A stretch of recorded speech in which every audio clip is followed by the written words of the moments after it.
सलाम दोस्तों, मैं हूं आफ्ताब हुदा और आप देख रहे हैं हमारा फेसबुक और यूट्यूब चैनल। दोस्तों, आज हम जानेंगे कि अगर भारत के सभी मुस्लिम नेता एक ही पार्टी से चुनाव लड़े तो भारत की राजनीति कैसी रहेगी।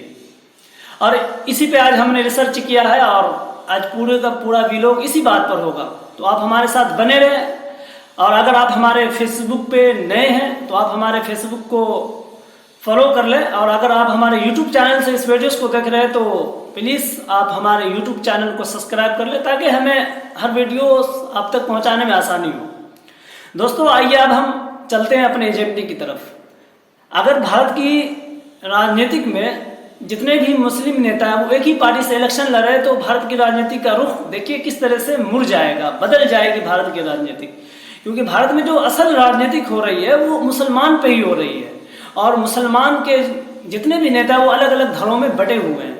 तो आज हमने इसी पर रिसर्च किया और जानने की कोशिश की कि अगर ये चीज़ इस तरह से पॉसिबल हो जाता है तो क्या रहेगा। नंबर 1, लोकसभा में जो मौजूदा मेंबर ऑफ पार्लियामेंट हैं वो 20 से 25 मुसलमान हैं और अगर सभी मुस्लिम नेता एक ही पार्टी से इलेक्शन लड़ेंगे तो उनकी तादाद बढ़कर 50 से अधिक हो जाएगी।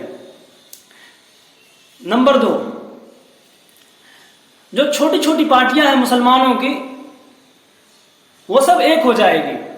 नंबर 3, लोकसभा हो या राज्यसभा, एक सीट से एक ही मुसलमान कैंडिडेट खड़ा होगा जिससे मुसलमानों का वोट बटेगा नहीं। नंबर 4, मुसलमानों के बिना न तो राज्यसभा हो में या लोकसभा में सरकार बनाना इतना आसान नहीं होगा। मतलब कि मुसलमानों के बिना न तो राज्यसभा में न तो लोकसभा में सरकार बनाना आसान नहीं होगा। नंबर 5, भारत के राजनीतिक में मुसलमानों की एक अहम भूमिका होगी। नंबर 6, जब मुसलमान सरकार का हिस्सा होंगे तो चाहे राज्यसभा हो या लोकसभा मुसलमानों के खिलाफ कोई भी कानून पास करना आसान नहीं होगा। नंबर 7, आखिरी पॉइंट, अगर 50 से अधिक मुसलमान मेंबर ऑफ पार्लियामेंट बनकर पार्लियामेंट का हिस्सा होंगे तो कोई भी कानून मुसलमानों के खिलाफ पास ही नहीं होगा। यह सबसे अहम मुद्दा है और यह सबसे अहम पॉइंट है अगर इन चीजों पे अमल किया जाए तो। अगर भारत के सभी मुसलमान चाहे तो उन पर जो जुल्म सितम हो रहा है वो बंद हो जाएगा। उसके लिए बस एक ही काम करने की जरूरत है और वो है एक मजबूत मुस्लिम लीडरशिप। अगरचे ये बात थोड़ा मुश्किल है लेकिन नामुमकिन नहीं है। अगर आज भी मुस्लिम समुदाय चाहे तो जो उन पर जुल्म सितम हो रहा है, 25 से 30 करोड़ मुसलमान का आज भारत में कोई भविष्य नहीं है। कभी भी कोई भी सरकार आकर के मुसलमानों के खिलाफ कोई भी ऑर्डर पास कर देती है और मुसलमानों को बहुत दिक्कतों का सामना रहता है तो फिर ये इतना आसान नहीं होगा कि कोई भी सरकार, चाहे वो राज्य सरकार हो, स्टेट गवर्नमेंट हो या सेंट्रल गवर्नमेंट हो, मुसलमानों के खिलाफ कानून पास कर पाएगी। क्योंकि अगर देखिए 50 से ज्यादा मुस्लिम एमपीज यानी मेंबर ऑफ पार्लियामेंट होंगे, जब वहां बिल पेश किया जाएगा पास करने के लिए तो वहां जो मुस्लिम नेता होंगे, जो कैबिनेट का हिस्सा होंगे, वो किसी भी कीमत पर ये बिल पास ही नहीं होने देंगे जो मुसलमानों के खिलाफ होगा। यहाँ पे एक बात समझने की जो सबसे ज्यादा जरूरी है वो ये है कि आज जो मुसलमान है उनकी कोई भी एक मजबूत लीडरशिप नहीं है। देखिए, जैसे आज अगर आप देख ले तो जो भारतीय जनता पार्टी है वो एक हिंदुत्व पार्टी कहलाती है, ठीक।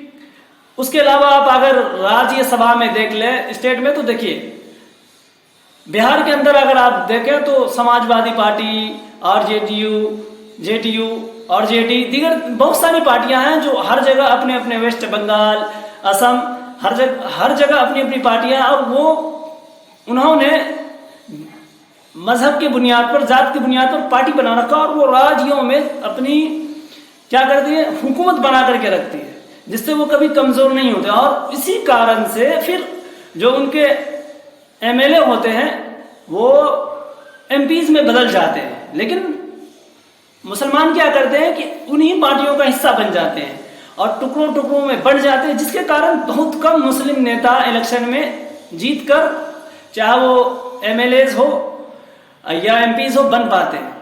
क्योंकि उसका एक कारण होता है, आप देख लें कि चाहे वो कांग्रेस हो, बीजेपी हो या दीगर जो भी हो पार्टियां हो भारत में, इलेक्शन के वक्त में वो क्या करती है कि अगर एक जगह से कोई कांग्रेस का मुस्लिम नेता इलेक्शन में खड़ा है तो बीजेपी भी वहां पर क्या करती है कि मुस्लिम ही कैंडिडेट को टिकट देती है।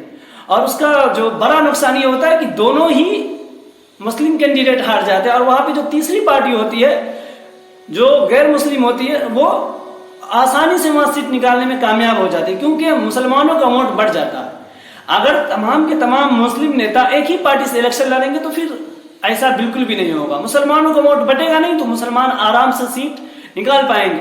जहां भी मुसलमानों की तादाद थोड़ी मोटी दिखाई दे रही है, अगर इन चीजों पर अमल कर लिया जाए तो ये मुसलमानों की बहुत बड़ी तादाद हो जाएगी। और तादाद होना भी चाहिए, क्योंकि 25 से 30 करोड़ मुसलमान भारत में रहते हैं, तो इनकी एक अपनी जो मेजोरिटी है, एक अलग अपनी पहचान है, और इस पहचान को अब अगर आगे से बरकरार रखना है तो उसके लिए ये कदम उठाना बेहद जरूरी है। और एक बार फिर तमाम मुसलमानों को जो कांग्रेस, बीजेपी, आरजेडी, जेडीयू, आप, टीआरपी, टीएसपी, दीगर पार्टियों के साथ मिलकर के अलायंस करके सरकार का हिस्सा है, लेकिन वो अपनी पार्टियों के कानून के अनुसार, कानून की वजह से, पार्टी पॉलिसी की वजह से मुसलमान पे होने वाले जुल्म सितम के खिलाफ बिल्कुल नहीं बोलते हैं। लेकिन अगर वो सब एक ही पार्टी से लड़ेंगे तो फिर वो मुसलमानों पे होने वाले जुल्म सितम के खिलाफ भी बोलेंगे और कोई भी कानून आसानी से पास नहीं होने देंगे जो मुसलमानों के खिलाफ होगा। दोस्तों, ये थी आज की अहम बात जो आज के व्लॉग में मैं आप तक रखने की कोशिश कर रहा था, और मैंने आप तक ये बात रख दी। आप हमें बताएं कि आपको ये बात कैसी लगी, कमेंट में जरूर बताएं, और जाते जाते हमारे इस वीडियोस को लाइक कर दे, कमेंट करें, दोस्तों में शेयर करें।